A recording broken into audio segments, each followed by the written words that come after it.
영원히 사는 것을 믿사옵나이다. 아멘. 우리 다 함께 찬송가 314장 통합찬송가 511장 부르시겠습니다. 찬송가 314장 통합찬송가 511장입니다.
오늘 우리에게 주시는 하나님의 말씀은 누가복음 14장 25절에서 35절까지의 말씀입니다.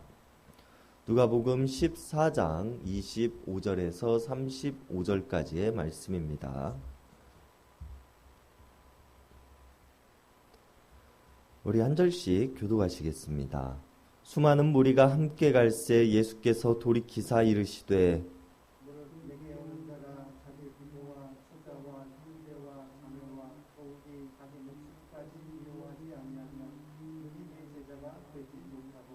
누구든지 자기 십자가를 지고 나를 따르지 않는 자도 능히 내 제자가 되지 못하리라. 너희 중에 누가 망대를 세우고자 할진대 자기의 가진 것이 충분하기까지의 족살는지 먼저 앉아 그 비용을 계산하지 아니하느냐. 그렇게 아니하여 그 기초만 쌓고 능히 이루지 못하면 보는 자가 다 비웃어 이르되 이 사람의 농사를 시작하고 능히 이루지 못하였다 하리라. 또 어떤 임금이 다른 임금과 싸우러 갈 때에 먼저 앉아 1만 명으로 저 2만 명을 거느리고 오는 자를 대적할 수 있을까 헤아리지 아니하겠느냐. 만일 못할 터이면 그가 아직 멀리 있을 때 사신을 보내어 확신을 청할지니라. 이와 같이 너희 중에 누구든지 자기의 모든 소유를 버리지 아니하면 능히 내 제자가 되지 못하리라. 소금이 좋은 것이나 소금으로 만일 그 맛을 잃으면 무엇으로 짜게 하리요. 다 함께 읽으시겠습니다. 땅에도 걸음에도 쓸데없어 내버리느니라. 들을 귀가 있는 자들은 들을지어다 하시니라. 아멘. 우리가 어떠한 일을 시작할 때는 계획을 세우고 시작합니다. 작은 일이든 큰 일이든 계획을 잘 세워야 그것을 하는 데 있어서 실패하거나 중간에 멈추어지는 일이 없기 때문입니다. 그리고 오늘 예수님께서는 사람들에게 이 계획을 어떻게 세워야 하는가에 대해서 설명을 해주십니다. 어떠한 일을 하는 것에 있어서의 계획과 그리스도인들이 어떠한 계획을 가지고 하나님을 믿는 믿음으로 살아가는가에 대해서 말씀하고 계시는 것이 오늘 예수님께서 사람들에게 말씀하시고 우리들에게 말씀하고 계시는 내용입니다. 오늘 본문 28절에서 예수님께서는 사람들에게 말씀하시기를 누군가가 망대를 세우고자 할진대 자기의 가진 것이 준공하기에까지 족할지는 먼저 앉아 그 비용을 계산하지 않겠느냐라고 말씀하십니다. 예수님의 말씀은 이것입니다. 누군가 망대를 세우기로 결심하고 이것을 짓기 시작할 때 망대를 만드는데 모두 들어가는 시간과 비용, 계획들을 잘 세워야지 계획이 없이 망대를 세우는 일부터 시작하게 된다면 이것이 기초공사만 하다 비용을 다 쓰게 될지 또는 망대를 세우다 말고 시간이 부족할지 혹은 잘못된 도안을 가지고 생각했던 망대와는 다른 모습의 망대를 짓게 될지 모르기에 그 일을 시작하기 전에 철저한 계산과 계획을 가지고 임해야 한다고 말씀하고 계시는 것입니다. 그리고 예수님께서는 자신의 말을 듣고 있는 사람들에게 말씀하시기를 나를 따르는 것 또한 이 망대를 세우는 것처럼 계획을 세우고 따라야 한다고 말씀하고 계십니다. 예수님을 따르는 일은 아주 철저한 계획을 가지고 따라야 함에 대해서 말씀하고 계시는 것입니다. 왜냐하면 오늘 본문의 26절에서 예수님께서는 내게 오는 자는 자기 부모와 처자와 형제와 자매와 더욱이 자기 목숨까지 미워하지 않는다면 내 제자가 되지 못한다고 말씀하고 계시기 때문입니다. 이것은 우리가 하나님께서 우리들에게 명령하신 하나님 사랑, 이웃 사랑이라는 말과는 대치되어지는 말 같기도 합니다. 하나님께서는 우리들에게 나를 사랑하는 것 같이 하나님을 사랑하고 이웃을 사랑하라고 말씀하셨기 때문입니다. 그러나 이것은 다른 의미에서 사용되어진 말이라는 것을 우리는 기억해야 합니다. 예수님께서 오늘 말씀하고 계시는 것은 하나님을 사랑하기 위해서는 부모나 처자나 형제나 자매나 자기 목숨까지 무조건적으로 미워한 채 하나님만을 사랑하는 마음으로 살아가야 한다고 말씀하고 계시는 것이 아니기 때문입니다. 우리가 지난 토요일에 이야기를 나누었던 것과 같이 예수님께서는 헤롯의 위협과 바리새인들의 거짓된 말들에도 내가 오늘도 내일도 모레도 귀신을 쫓고 병든 사람을 고치는 일을 쉬지 않겠노라고 말씀하셨습니다. 또한 예수님을 미쳤다고 생각하여 잡으러 온 어머니 마리아와 형제들에게 예수님께서는 하나님의 말씀을 듣고 행하는 사람이야말로 내 어머니요 형제라고 말씀하기도 하셨고 십자가의 길을 가겠노라고 말씀하시는 예수님의 앞을 막아서는 베드로를 향하여서 사탄아 물러가라 라고 말씀하기도 하셨습니다. 그리고 예수님의 이러하신 행동과 말씀들은 예수님께서 자신의 어머니와 형제들, 제자들을 사랑하지 않아서 이렇게 말씀하신 것이 아니라는 것을 우리는 잘 알고 있습니다. 하나님의 계획과 뜻에 따라 살아가고자 할 때 더 나은 길, 더 좋은 길이라고 말하면서 우리의 마음을 흔들리게 하는 사람들이 있다면 이것들에 흔들리지 않는 믿음을 가져야 한다고 말씀하고 계시는 것이기 때문입니다. 우리의 마음을 흔드는 것들은 강한 힘, 권력만이 존재하는 것이 아닙니다. 때로는 좋은 말들로, 더 그럴듯한 모습들로 하나님의 길을 가고자 하는 우리들의 마음을 흔들어 놓기도 하고 우리들을 연약하게 만들기도 합니다. 혹은 이러한 외부적인 요인들뿐 아니라 나의 마음 속에서 피어나는 이기적인 마음들, 안식하고자 하는 마음들이 우리들의 결단을 연약하게 만들기도 합니다. 그리고 이러한 맥락에서 예수님께서는 오늘 많은 사람들에게 말씀하시기를 나에게로 오고자 하는 자는 자기 부모와 처자와 형제와 자매와 더욱이 자기 목숨까지도 미워해야 내 제자가 될 수 있다고 말씀하고 계신다는 것입니다. 그리고 이러한 마음가짐을 갖는 것이 망대를 세우는 사람이 계획을 철저히 세우므로 그것을 완공까지 하게 되는 모습과 같은 모습이 될 것입니다.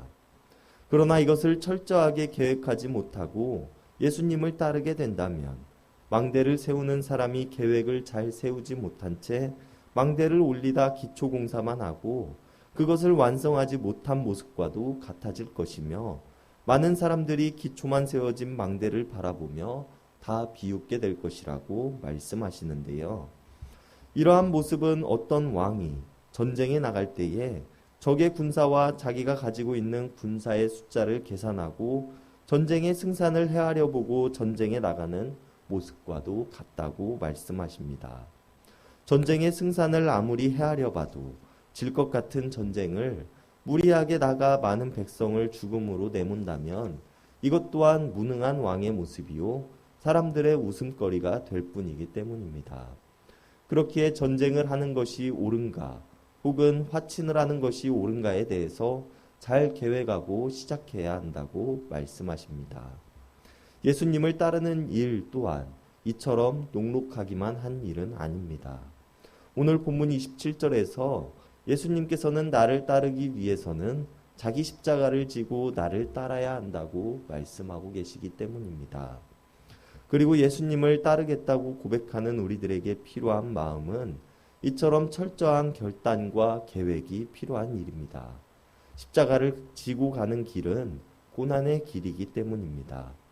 오늘 본문의 마지막에서 예수님께서는 소금은 좋은 것이나 소금이 그 맛을 잃으면 땅의 거름으로도 쓸 수 없게 된다고 말씀하십니다. 우리가 소금으로서 그 맛을 잃지 않고 소금 본연의 역할을 하며 바로 살아간다면 우리는 좋은 역할을 하게 될 것이며 많은 사람들로 하여금 긍정적인 모습이 될 것입니다. 그러나 반대로 우리가 우리의 역할을 잊은 채 살아갈 때 우리는 맛을 잃은 소금과도 같은 모습이 될 것이며 그런 우리의 모습은 아무 곳에도 쓸데없는 심지어 걸음으로도 쓸 수 없는 모습이 될 뿐이라는 것입니다. 여러분, 우리 그리스도인들은 이 땅에서 살아가며 예수님을 나의 구주라 고백하고 예수님을 따르는 삶을 살아가겠다고 고백한 사람들입니다. 그러나 우리의 이러한 고백들이 쉬운 고백이 되어서는 안 됩니다. 우리가 예수님을 따르는 길은 외부에서부터 또 내부에서부터 끊임없는 공격이 있을 십자가를 지는 고난의 길이 될 것이기 때문입니다. 그렇기에 우리가 예수님을 따르겠다고 고백하였다면 우리가 이러한 공격을 이길 수 있는 계획을, 이러한 흔들림을 다잡을 수 있는 첫 계획을 철저하게 세워야 할 것입니다. 그렇지 않다면 우리는 망대를 세우는 사람이 기초만 세우다 그 일을 그르치고 많은 사람들의 비웃음거리가 되는 것처럼 우리의 믿음이 무너지고 넘어지기 쉽기 때문입니다. 그리고 그 계획은 우리가 성경을 통하여서 또 기도를 통하여서 하나님을 의지함으로 예수 그리스도와 함께함으로 이루어낼 수 있을 것입니다. 예수님께서는 자신의 마음이 흔들리는 순간들마다 하나님께 기도하셨습니다. 그리고 나의 의지가 아닌 하나님의 뜻을 구하셨으며 하나님의 뜻을 위하여 고난의 길을 선택하셨고 십자가를 지셨습니다. 그렇기에 우리들 또한 이 땅에서 살아가며 한 사람의 그리스도인으로서 우리의 의지를 하나님께 드리고 하나님께 구하며 살아갈 수 있기를 바랍니다. 그리고 우리의 고백이 예수님의 고백과 같이 오늘도 내일도 마지막 때까지 나의 사명을 다하는 일을 하겠다고 고백할 수 있는 우리들 모두가 될 수 있기를 바랍니다. 기도하시겠습니다. 하나님, 우리를 사랑하시고 우리에게 커다란 비전을 허락하심에 감사를 드립니다. 그러나 우리들의 모습은 하나님의 비전을 이루어 나갈 수 있는 모습으로 살아가고 있는지 돌아봅니다. 내 아버지나 어머니, 아내나 자식, 형제나 자매 또는 내 내면이 들려주는 더 좋은 길, 더 나은 길을 바라보며 살아가고 있지는 않는지요. 우리가 그리스도인으로서 십자가를 지기로 고백하였으니 우리가 다른 것을 의지할 것이 아니라 하나님의 말씀을 의지하는 삶을 살아가게 하여 주시옵소서. 망대를 짓는 사람이, 전쟁에 나가는 왕이 많은 것들을 헤아려 보고 나가듯이 하나님께서 주시는 철저한 계획들 가운데 살아가는 자들이 되게 하여 주시옵소서. 이 땅의 소금으로 살아가기로 고백하였사오니 그 맛을 잃지 않는 자들이 되게 하시고 오늘이나 내일이나 마지막 그 순간까지 우리의 믿음을 지킴으로 많은 사람들에게 기쁨이 되는 삶이 되게 하여 주시옵소서. 언제나 우리를 인도하시는 하나님을 내가 믿으며 우리를 구원하신 예수님의 이름 받들어 간절히 기도드렸습니다. 아멘. 이 시간 우리가 우리 개인을 위한 기도, 이웃을 위한 기도, 교회를 위한 기도, 세상을 위한 기도하는 시간 갖도록 하겠습니다.